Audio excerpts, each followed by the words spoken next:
Welcome to the post-game of Persona Q Shadow of the Labyrinth. Last time, we defeated Kronos and saved Zen and Rei and watched them depart into the afterlife. Of course, that's all going to be undone here because we're back in our save file and Zen is still in the party. This is, I don't even know when this is supposed to take place chronologically, or if any of this is even canon, but there are a couple of post-game exclusive quests and post-game exclusive bosses.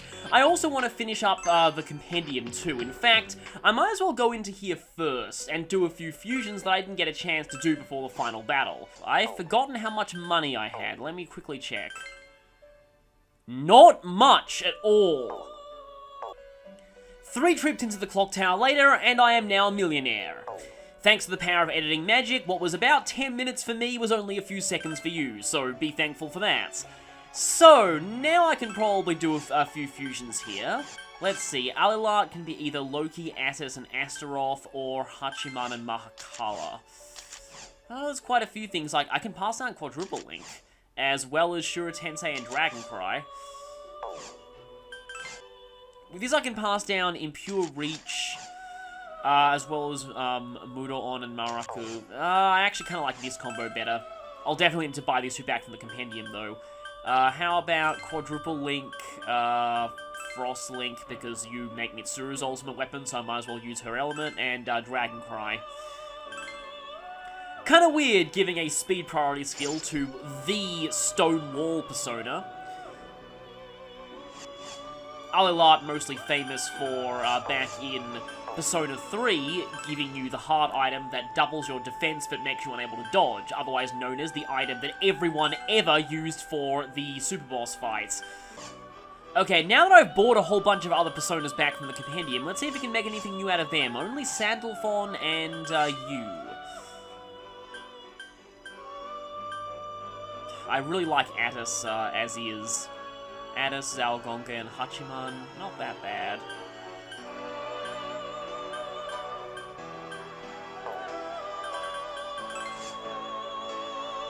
Okay, I guess there's only one combo that can make you. Loki, Alilat, and Hallel, and of course I can't pass down Immunity Buffer. Because that would just be too overpowered. Immunity Buffer is a ridiculously good skill. Can't pass down Niflheim either because that's an exclusive ability. But I may as well pass down... I can essentially make you Hallel 2.0 if I really want to. Let's see. I like Null Magic Bind because it means that I'm not locked out of using healing or power charge. Dragon Cry, maybe? And then I guess Binding Hands, Lethargy Circle. And yes, we are in fact summoning Satine. Because Gary Stu may be a Gekkokan student, but he is also a Satanist! That's a My Immortal reference, by the way. To one of, probably my favorite chapter of My Immortal, just for how incredibly bizarre it is. Just seriously, that one chapter is completely ridiculous. A lot of personas that I'm going to have to buy back later if I do this, but I guess I can go for this combination. Could give you a ton of navigator skills, and honestly, well, the only thing I miss out on is Roads of Light, but Roads of Light is pretty crazily... Actually, I'm not going to be exploring labyrinths anymore, I don't even need Roads of Light. So in that case... Snake Glare, Cornucopia, Calming Lull, and I can only pass down one of Renewal Aura or Purifying Rain. I do have Diarahan on more people now, so I guess I still like Renewal Aura as a nice panic button, but... Anyway, we have Sandalphon now, the ultimate moon persona from Persona 3. And hey, we can get Metatron now. Astaroth, Zalgongen, and Sandalphon. That's actually not bad. Like, these are 3 personas that I could definitely... Although I do really like Salome's Kiss. I think Salome's Kiss can't be passed on at all, from what I can tell. Metatron's kind of just a slightly stronger version of Sandalphon in a way. Okay, I like Primal Force for grinding because of hands. Impure Reach and Panic Circle, and then one buff of my choosing, and I'll go with Mataru Kaja. And so we have the original robotic angel Metatron, who can be used to make Icus' ultimate weapon, which is pretty cool. And I think that's most of the personas that we can make at this point in the game. Because if we check our compendium here, 94%, we're getting very close, and if we go filter... Okay, we're missing a level 8 strength persona.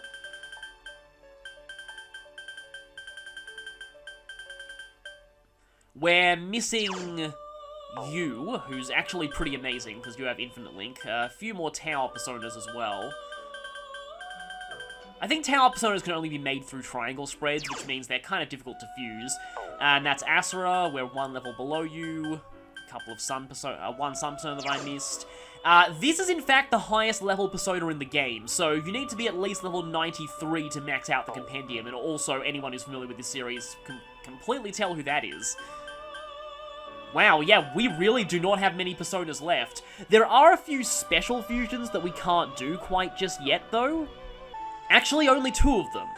Yeah, we've got a level 89 one and a level 91 special fusion. But that level 91 special fusion is, well, even more special than usual, because it requires us to complete a post-game request. So, now into the real meat of this video, we're going to head into the nurse's office. Now, in order to get both of the post-game quests we currently have access to, we need to enter the nurse's office twice, but I might as well show the second one in the next video. Bring it on! We can take it. Oh! We've beaten the final boss after all. So now... So we now have the request Defeat the Reaper. We actually already did this before, but this time we're going to try it without Shura Tensei Myriad Arrow spam. Also, yeah, you probably noticed the name of the item that we'll receive from this request. This quest is...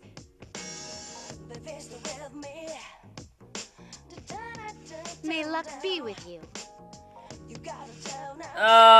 Considering Elizabeth one-shots Erebus on a regular basis, I doubt that she's telling the truth there. She probably could take on an army of Reapers.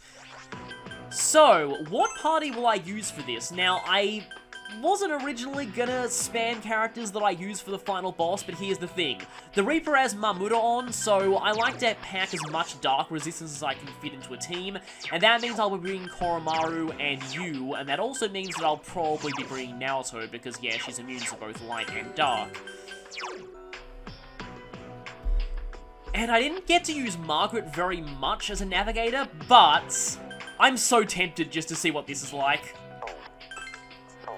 Okay, so this is going to be a little bit weird, but I've reloaded an earlier save because this video is going to be a little bit awkward. So the first half of it is going to be from my original take, but the half with the fights, I really wasn't happy with how I fought the Reaper in the original run. I got destroyed a few times because it turns out I was coming down with a light cold at the time and I wasn't really thinking straight. And then I grinded massively, as you can see by this file, and made the fight look pathetically easy, which I also didn't like. So I've gone back to my pre-grind file. Everyone is at the exact same levels they are when I fought the final boss, except I've swapped Junpei into the party here because I really want to show Junpei's Golden Gemini versus the Reaper.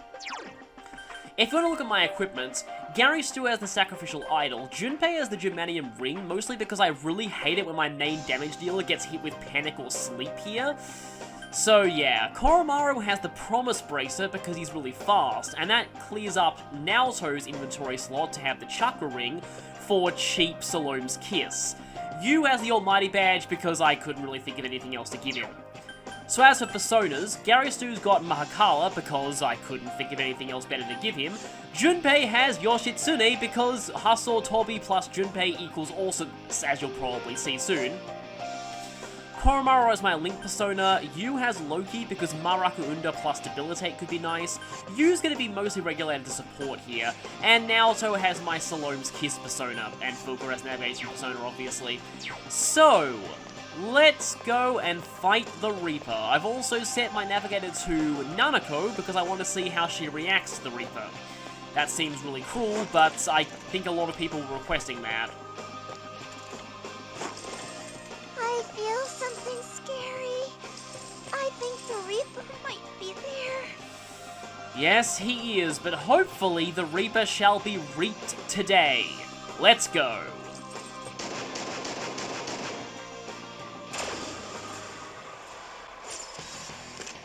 This enemy, it's bad. We need to run. Hurry.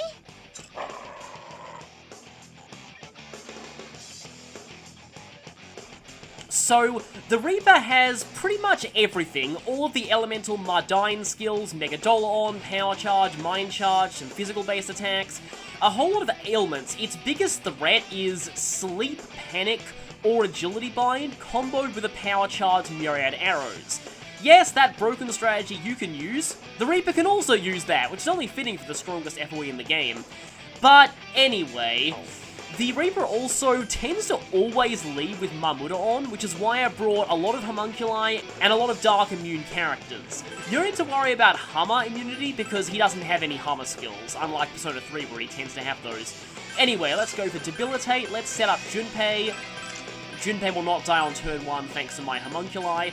Koromaru will have to go for Holy Blessing here, so I have to make sure that I don't overload Junpei on buffs, because I want to go for a Heat Riser on in 2. And I think I want Naoto to set up Panic Circle, just because I really like it when the Reaper is panicked. It's a good thing you're so fast, because Debilitate really needs to happen in this fight, otherwise we're going to get kind of slaughtered. We are very under-leveled for this. The Reaper is level 90, and we're all like a maximum of level 65. Yeah, 2 Homunculi down already.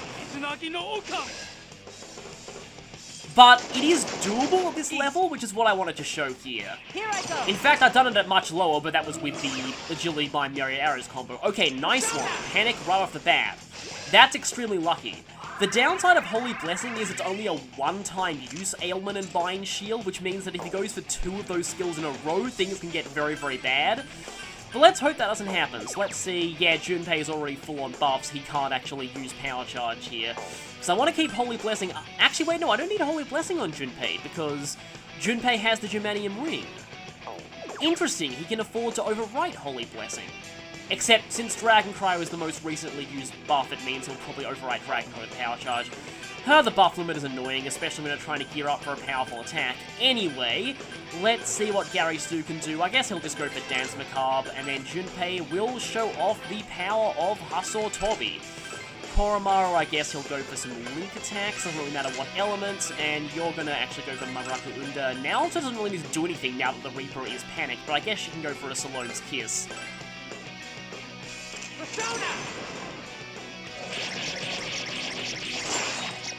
And wait for it.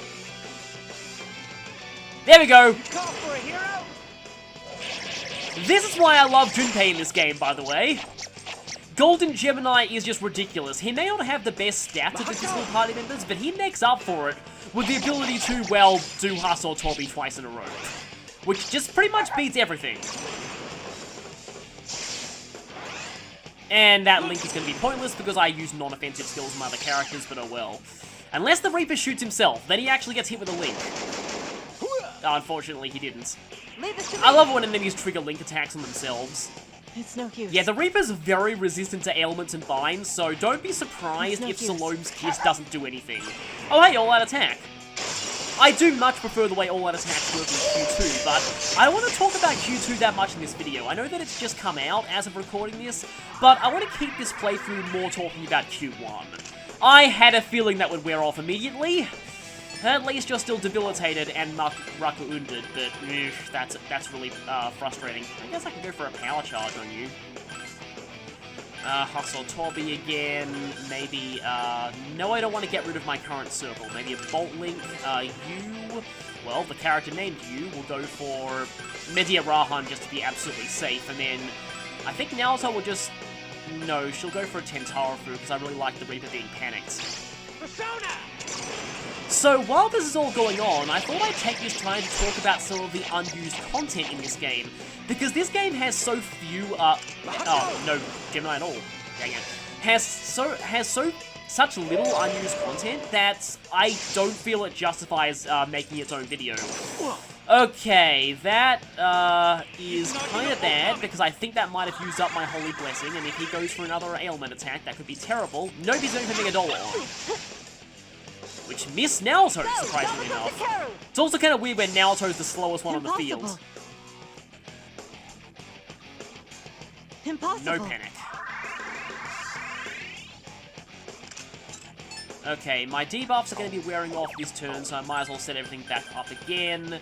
While I'm doing that, I can talk about the unused content. So, there's a whole lot of early forms of all the characters' textures. And yes, that did use up my Holy Blessing, so let's set that back up again. I wish it had said, like, block instead of miss or something, just to make it clear that that's what was going on, but anyway.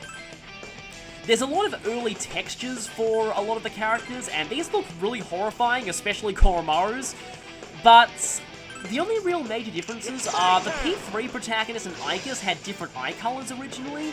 Yosuke's eye designs were very different in these early textures, which honestly I prefer the early versions for him. And Chie had several early designs. Oh no. Well, at least Holy Blessing is kicking in there. One of the worst things that can happen in this fight is the Reaper panicking everyone.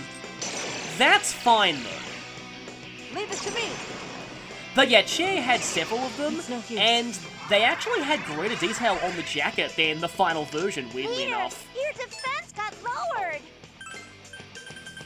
It's expecting someone to chime in there with so your defense has been lowered, huh? Yeah, let's go for a Dance Macabre, and Junpei will... Yeah, everyone will pretty much do what they usually do. We're gonna go for a mid... No, you're gonna set up Muraku Undra again. And I guess Salome's Kiss.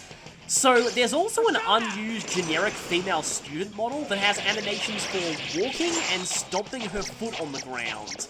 Strangely enough. I wonder if this was just a test of the art style or something.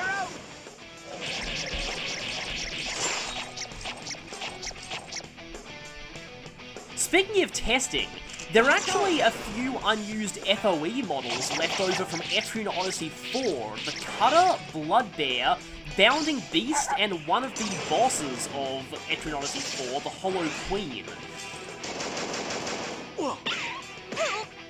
Well, only one person lost their boost there. Well, one dog. I feel like these models, because they actually have... Oh, crap. With Gary Stu bound, I can't use my navigator skills. But at least the Reaper got panicked immediately, so that's incredibly lucky. Uh-oh. Leader's in a panic. Get a hold of yourself. You know what? I'm gonna cure that right now. I think I have like two Patra Gems, just so I can use a leader skill here. Here. Because I just want to really make sure that,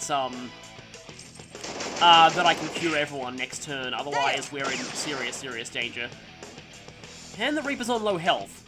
Impossible. So yeah, they have animations for walking and attacking, so my guess is they were using these to test out the FOE, like, cycles. Huh? What am I doing? Before they designed the actual FOEs for this game. Obviously, they would have taken a lot of time to model, so let's go for Purifying Rain. So, I feel like they'd imported these models from a game they already made just to test out, like, the FOE programming before the models got made.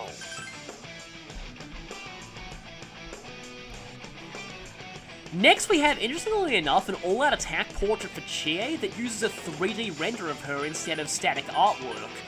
It would have been kind of interesting to have all-out attacks rendered with 3D models, but that didn't seem to be what happened in the end. Okay, Reaper is still panicked. Salome's Kiss has not done anything this whole fight, but I might as well go for it again.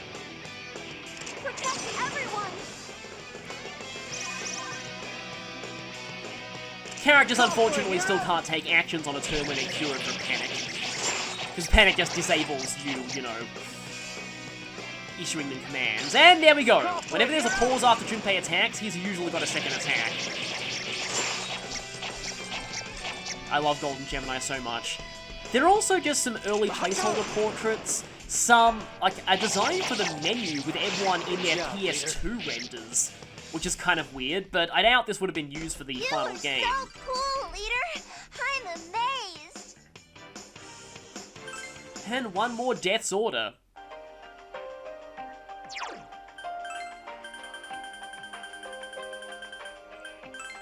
Don't worry, I haven't finished talking about the unused content. I still have a little bit to go. A few more temporary images. Probably the most interesting temporary images are navigator icons for Ryotaro Dojima and Adachi from Persona 4. Now, I don't think they ever intended to make them actual navigators. I think these were just tests of the navigator portraits. Before they'd drawn the portraits of the navigators in the Q art style, they probably just imported these portraits they already had on... Okay then, wow, really? They probably imported these portraits they already had from Persona 4 and just used them for testing purposes, just as placeholders, because they had the kanji for temporary over them. What all? I can make heavy wristbands now. That's for 2 of them. With 3 of them, we can make weapons for everyone that also halve stats but double experience. So if you want, you can have yourselves at like non-existent stats and ridiculous experience gain. That's probably a recipe for disaster. Welcome. Anyway, apart from that texture that's the label of the shrinking potion, which I already showed off in the You in Wonderland videos, it's the label of a military flight jacket from 1983. There's also a dummy video of Aegis doing Cielo's dance from Digital Devil Saga 2. I think this was just used to test the animations. But anyway, that's all the unused content in this game. Like I said, it's not much, and most of it's not really all that interesting, so I didn't feel the need to make an entire video on it.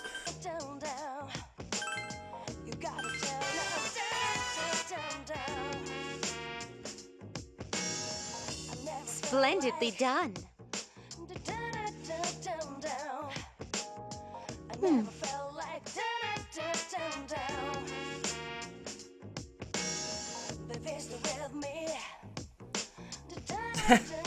And that's obviously an Etrian Odyssey reference because the binds were called arm, leg, and head bind in that game.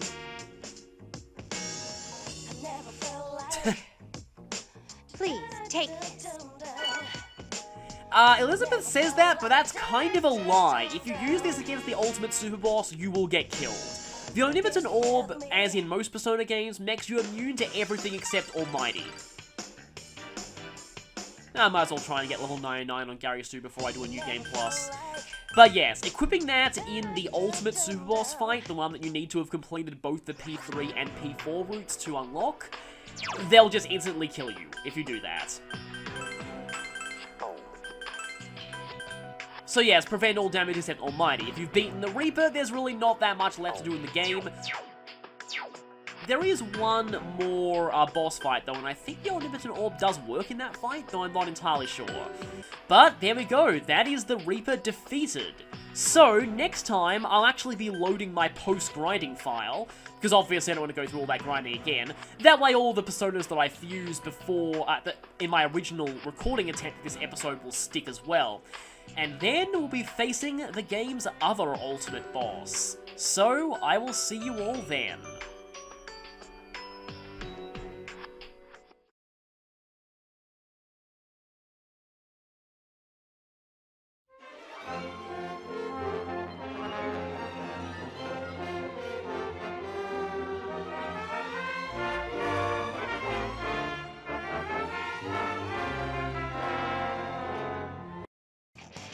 Big Bro, you can only use, physical type right now. So that's their plan. Physical type. We definitely don't want to see how much he does with debilitate. Oh, that's bad. Well, good thing I have, Oh, that's funny. Okay, then. I got a bind, and, like, that was the best possible outcome for Panic. I got a bind, and I got an additional link hit. Oh, you can't use Dragon Cry again either. That's also unfortunate. Big Bro, get a hold of yourself. It's me, Nanako. Do you understand? Huh? What am I doing? And Haruko. Well, that's probably going to happen again, isn't it? Of course it happened. Wow, and even worse than last time. It dodged! I kind of had a What feeling. should we do? Naoto's panicking. The culprit is you, and you, and you! Finally got to hear that line, though. I really wanted to show that at least once in the playthrough. Please have it. No, Really? That's really how we're gonna do this, aren't we? Hiko's panicking, and he's all over the place. Was I in the red corner? Or the blue corner? Well, at least he's not talking about protein. Don't. Of course! Really? I'm getting so unlucky with panic in this fight. Spider-Man, uh-oh. Of course it hits everyone! Because why wouldn't it hit everyone? Big bro, wake up! There's a scary monster near you! Do anything. Yep, if he power charges myriad arrows, I'm dead. Yep, I'm definitely dead. Sorry. Sorry. Or I'd get lucky and it couldn't, and it would not hit Naoto at all. Big bro! Oh, big bro! Big bro! How dare you! This is not gonna end well. Poop! Well, at least that wasn't a knockdown, so I can get a whoop. Except he does that. At my limit. Naoto! Yeah, of course. Everyone, don't leave me behind like this! Of course, my first on-camera death would happen when Nanako's the navigator. Anyway, I finally get to show the game over screen.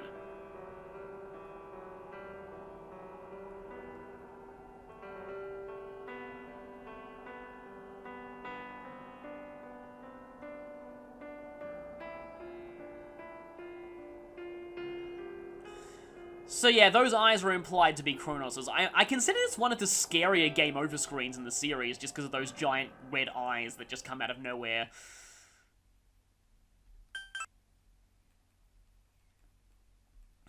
Yeah, if you get a game over, you are given the option to still keep your map data. I usually don't like doing that, because it makes things really confusing when you reload. You won't know where you've explored and where you haven't. Okay, time for round 2. This time I've made one major change, one that I hope will make all the difference here.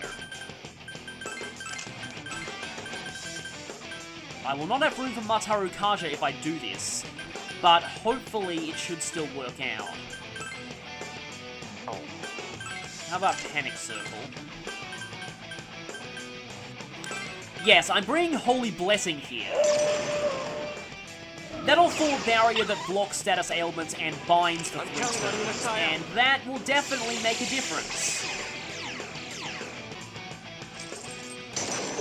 Okay, that's fine, because I have Holy Blessing up. Oh, it is only one-time use! I had a feeling it was, and of course my crappy luck strikes again and everyone falls asleep.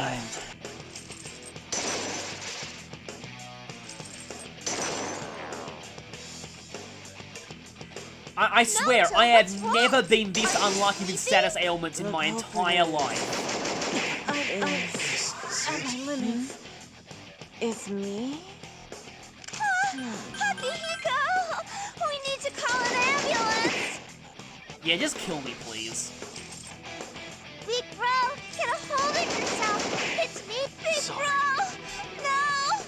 Don't leave me behind! Huh? What am I doing? Okay then, that was a weird mishmash of quotes.